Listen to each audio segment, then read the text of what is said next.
Are you self made or are you God made?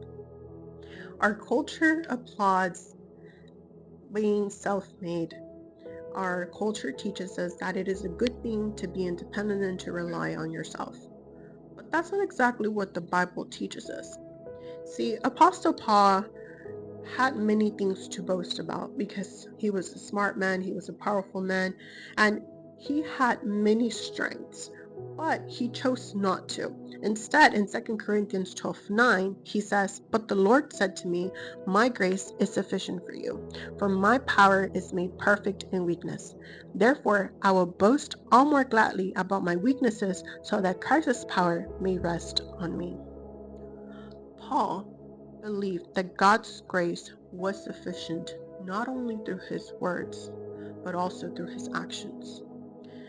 Because sometimes it is so easy for us to say, God is so good, God is great, God is all powerful, God will and God can.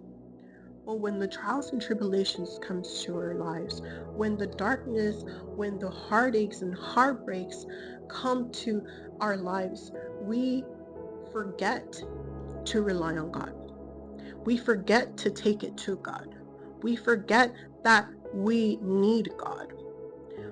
And our actions are not matching our words. Our actions are telling God, God, your grace is not sufficient to cover whatever needs to cover in my life. God, your power is not enough for my problem. My problem is bigger than you.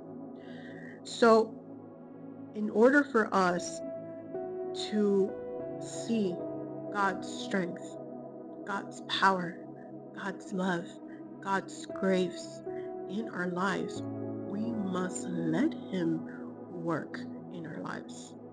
We must allow Him to help us. We cannot receive the sufficiency of God's grace until we allow Him, until we can recognize that we need His help, until we let it go and leave it to God. We need to stop relying on our own understanding and start relying on God, leaning on God, because after all, He knows us better than we know ourselves. So, are you God made or are you self made? God bless.